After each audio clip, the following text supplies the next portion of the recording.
Our preview of the tough Sun City 400 round 3 of the Absa Off-Road Championship continues here on Supersport. Next up, we heard a rumour that Castrol Toyota driver Bevan Bertolt has been hard at work at improving his fitness. We found out that the talk was true and caught up with him, but we had to run fast to do it. Bevan, first off, most people want to know, why do motor racing guys have to stay fit?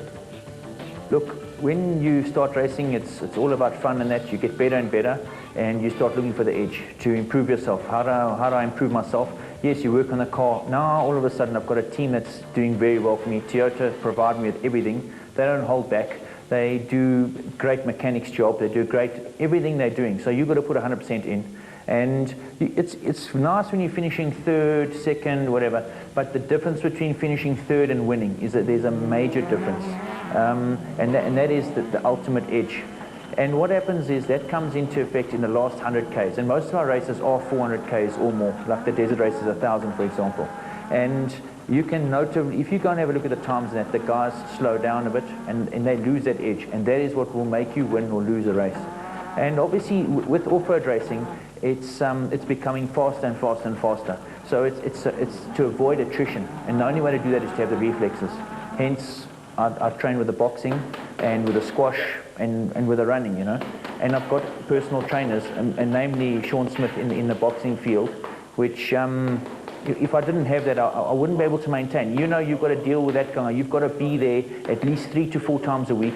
And if you start missing, you're letting him down and yourself. So that's the reason, you know. Have you found that the concentration that you have at the end of the race, now that you're fitter, is noticeable as compared to the old days when you weren't fit? I must say that I've never really not been fit, but you know, fitness is, you get guys that are Olympic super athletes and that, and you always strive to try and be that. But you start working, and it takes a couple of years to work out your metabolism and, you know, what foods work for you and what don't work for you. And I've had to change a lot. I try not to eat bread. If I eat pasta, it's before 2 o'clock. And the more you watch it, the more conscious you become, and you notice your sweat rate and things like that. And obviously, you know, you start working at the heart rate, but I try to make this fitness regime not like an ultimate obsession, because you can start watching everything and then lose track of the actual motor racing, you know. So you've got to balance it. You've got to be in a go-kart. You've got to be practicing to stay sharp. You've got to play squash league, and you've got to focus on how to play squash. It doesn't help you to go run 10 Ks. Now you've got to beat a guy on a squash court. You've got to think about that. You come to boxing, it's a lot of different combinations, and that is training my mind. When he's talking, he's saying left, left, right, hook. Your brain's got to communicate that to your hands, and it's exactly the same as off-road. I found a massive relationship between boxing and that.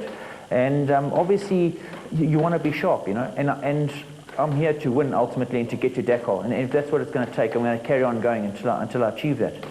People say there's a rumor going around that you're not all that competitive. Are you competitive in the gym at least?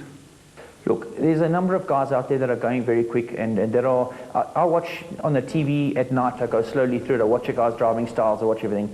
I believe that with a heavy fitness regime, you'll maintain the concentration, and a guy like Hannes has won 22 races in the last 6-7 years, and at this stage I've had to say to him, well done. I want to get out the car and he must come to me and say, well done. I must beat him outright. And with the development of Toyota, because they've only been in it for 2 years now, they've come up very quickly. And to have led him in the last race is a major achievement of their part. So, like I said, they're putting their bit in, they're putting huge money into it, and we will achieve it. It's a matter of time, you know. Does your ego get in the way of your racing sometimes? You know, I must say that every racing driver's got an ego. They'll be lying if they said they don't have whatever. And one thing about this racing, I've got a very professional navigator, and thank goodness I do have that to slow me down, otherwise I wouldn't have a racing car. You're going extreme speeds, so you've got to decide whether you're going to hold it flat over a blind rise or not. Now, if you want to win, you've got to hold it flat, and there comes to that, you know, you've made a decision to do that. You're taking a navigator's life at risk, and you're being competitive. So that's a fine balance, and I enjoy that at this stage of the game. Bevan, there is talk about the racing and the fact that you're going in good directions, but there's this parallel between fitness in here as well as racing in the car. Tell us about that. 100%. the hardest thing about off-road racing is to be able to slow yourself down. It's easy to hold it flat and then you have an accident, you know. And like I said about the Navigator, that's where he comes into his own. He's always getting me down to about 90%. He's saying, take it easier, take it easy, go, go, go. And that helps, and that's a good team, you know. With the nutrition and eating, everything, you've got to do it right to achieve the ultimate goal. And I must say, the stakes are high, you know. To win now, it's like I said, to finish third, you drive nice, you hit nothing, you finish third. To win, you've got to stick your neck far out, and you've got to keep it together. And to do it consistently, you've got to get used to doing that, and that's what I'm trying to achieve.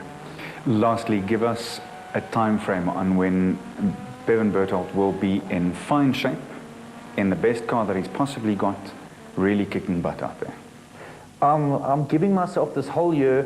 I'd like to win 1 or 2 races this year with a bit of luck. You can never call it. I've written a championship off. We're not worrying about that. We're trying to develop. But when we arrive at our first race next year, I'd like to have been well tested, relaxed, and with an old car, not always a new car, new stuff, and then go and have a fair chance at winning the championship, not just arriving there to finish third or second or wherever.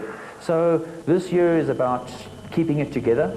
And next year is seriously championship material for winning. And then obviously within 3 years, I'd like to be at Dakar.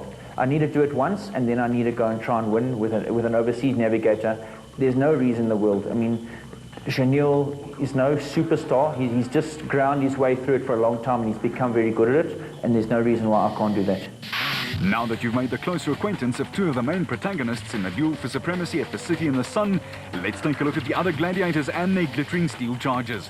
In the production car class, the super production or SP class has hotted up, and it's bound to be even more so in the expected dust of the Northwest.